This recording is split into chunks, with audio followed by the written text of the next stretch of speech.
Audi's Q7 7-seat luxury SUV has always made a big impact, but the improved version of this second-generation model aims to be a little smarter than its predecessors, in more ways than one. The Ingolstadt brand has not only sharpened the styling, but also introduced efficient mild hybrid and plug-in hybrid technology, standardised air suspension, and installed one of the classiest cabins in the segment. As a result, if you really want a car of this kind, you may well find yourself really wanting this one. Audi is offering its latest 48-volt mild hybrid engine technology with the revised version of this second-generation Q7. Now that sees an integrated BAS, belt alternator starter generator, powering a 48-volt main electrical setup in which a compact lithium-ion battery in the boot stores energy harvested via a KERS, or kinetic energy recovery system. That additional electricity might be used either to boost the engine when you're accelerating or to restart it when the stop-start system kicks in at low speeds. The technology is seamless and it now features right across the range, which kicks off with two 3-litre V6 TDI options, either the base 45 TDI variant, which has 231 PS, or the 50 TDI power plant, which we're trying here, which offers 286 PS. This engine is one of Audi's best. It's creamy smooth, it's superbly refined, and it's generously torquey, equipped with 600 Newton meters of pulling power, and it's capable of up to 33.2 mpg on the WLTP combined cycle and 180 grams per kilometre of NEDC rated CO2. If you want more power from a black pump fuel version of this SUV, then there's an SQ7 TDI derivative, which uses a 4-litre V8 diesel with 435 PS and a thumping 900 Newton meters of torque.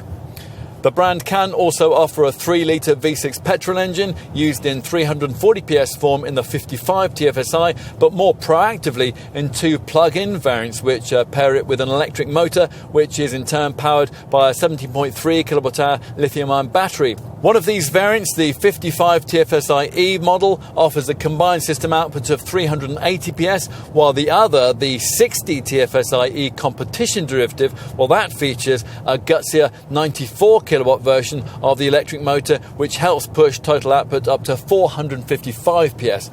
TFSI-E variant owners should find that when their cars are fully charged, around 26 miles of all-electric driving range is possible.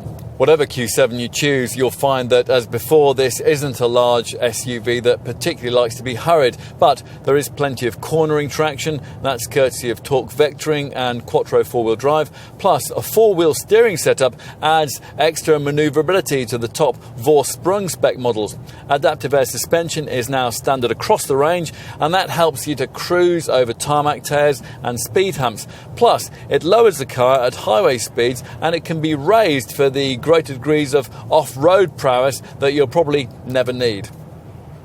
This second-generation Q7 has always been less showy about its size than its predecessor, with sharp shoulder lines and sculpted lower side blades attempting to subtly disguise its still prodigious bulk.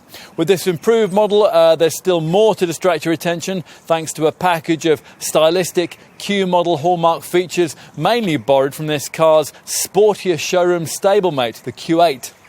Primarily, that means the adoption of this large octagon-shaped single-frame grille with its 6 upright slats.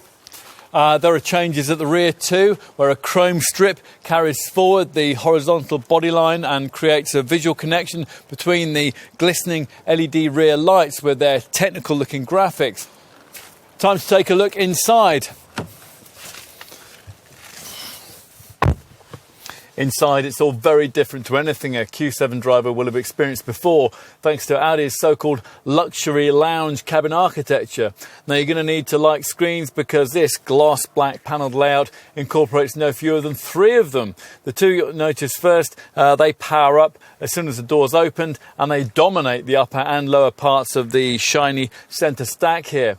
The gently curved upper 10.1-inch display deals with the most important radio, media and telephone functions, while the lower 8.6-inch monitor is reserved for more comfort-orientated, mainly climate-related features. both screens interact with the optional 12.3-inch Audi Virtual Cockpit instrument binnacle screen that you view through this three-spoke wheel here.